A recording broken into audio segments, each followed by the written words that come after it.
Hi, AJ Hartley here, novelist, Shakespeare professor, fan of lots of things.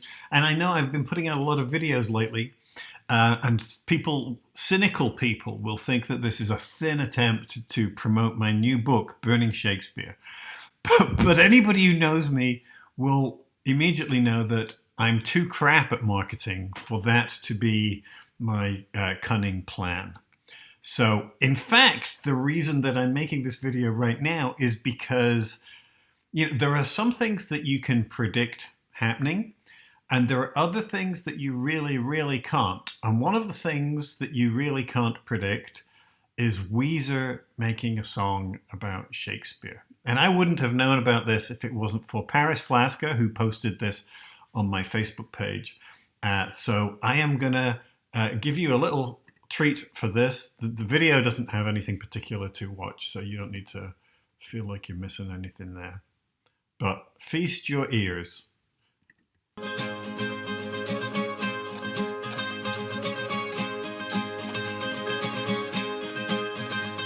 One night out under the stars, one night out under the stars, with Romeo and Juliet.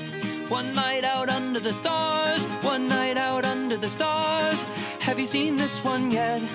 Shakespeare makes me happy, Shakespeare makes me happy, so happy, and I'm happy to be with you. I'm literally sort of mind blown by this. And before I go any further, it's Weezer. So, because it's Weezer, it is immediately sort of ironic and not entirely serious. But because it's Weezer, it's also entirely sincere, right? Because this is what Weezer does. That sort of balancing act between the sort of postmodern self-mockery and the embrace of something that they actually like, which is how you come to do, a cover version of Toto's Africa, which sounds in certain respects almost the same as the original, but has that sort of distancing edge to it. So here we get, you'll recognize the melody, of course, it's from Vivaldi's Four Seasons.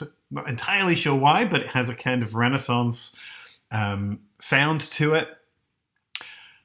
Shakespeare makes me happy. I can't argue with that. Shakespeare makes me happy, Shakespeare makes me happy, so happy, and I'm happy to be with you.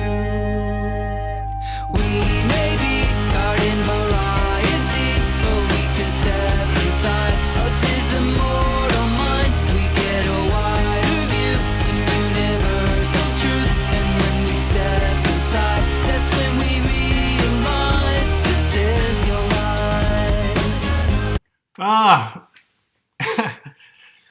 It does make me happy, but I find it strangely emotional. This is me, so what did you expect? I'm not sure I believe in universal truths, but part of why I love this song is that it's about the expansiveness of what Shakespeare is. I love that switch, right, from the sort of Renaissance-y melody to that sort of dip down, we slow it down, and we get that classic Weezer rock sound and the sort of self-mockery. We're just sort of garden variety. And I think they're at once talking about themselves as a band compared to, one of the great writers in the history of the world, but also about ordinary people and audience.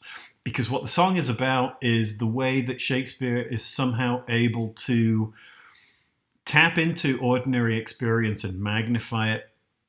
And a key word that comes up later on is empathy. And that, for me, is what Shakespeare is all about. So let's listen to a little bit more. We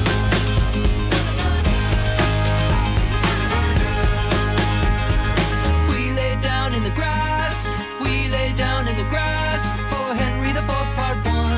And it feels so lovely to laugh, and it feels so lovely to cry, like a personal battle won. Hamlet makes me happy, Falstaff makes me happy, so happy, and I'm happy to be with you. I love the examples. Who saw Henry IV Part 1 coming? But they're right. It's about laughing and crying, and I think that there's a very sort of post-COVID feel to the idea. The song is called "Opening Night," right? So and the experience of lying on the grass, it feels very sort of summer festival-y, going to the theater, being with other people. And I love the fact that the song is about, you know, the way that Shakespeare opens you up and so on. But it's about, I'm happy to be with you, whether that's a relationship or with the rest of the audience and the actors or what. It's about community, it's about connection, and the way that these plays can somehow make that link, right? Yeah, and it's about feeling the sort of emotional range of the plays, happiness and sadness, right? Whether it's Hamlet or Falstaff or whatever. Rosalind makes me happy, Beatrice makes me happy, so happy, and I'm happy to be with you. And of course, we've got to get Rosalind from As You Like It, Beatrice from Much Ado About Nothing as well. So yes, way to champion the strong female lead. We may be quite ordinary, but we can step inside of his immortal mind. We gain some empathy, some perspicacity. It happens every time. He makes me want to write. This is your life. This is your life. This is your life on opening night. Ah! Empathy, connection, perspicacity. You know, one of the things we talk about a lot in literary study these days is everybody looking to see themselves represented in literature for lots of really good reasons, particularly for people who have not felt represented in the past. But one of the things that I still think that the Shakespeare is valuable for, particularly when opened up to lots of different innovative, non-traditional casting and all the rest of it, is that he belongs or should belong to anybody, and the works can be made to speak in the present, right? And that sense of empathizing, right? This is one of the things that Shakespeare does really well. And it's part of the fact that he's a playwright and not a novelist. There's no authorial voice that tells you what you're supposed to think. I've said this before. And one of the things that Shakespeare is really good at is inhabiting all his characters, whether they're heroes or villains, whether they are powerful figures, hierarchically, socially, or people at the bottom end of the social ladder, and imagining himself, it's very Stanislavskian, like 300 years before Stanislavski, but imagining himself actually in those positions and thinking, how do these people think? How do they talk? How do they experience the world? And that's empathy, right? That's about finding ways to connect with people. And I think, you know, in a culture as deeply divided as ours is, this is what we need more of. We need to be able to see ourselves in other people's shoes, and understand the way that everybody's experience of the world is different, that everybody's experiencing different things, going through different things, and that you need to cut everybody a little slack and recognize that there, but for the grace of whatever you believe in, goes you, right? That on some fundamental level, we are similar with our own specific idiosyncratic differences. And this is what I think Shakespeare is really good at. And that's what I hear in this song. And maybe it's a joke, but I still love it. Back to the Vivaldi.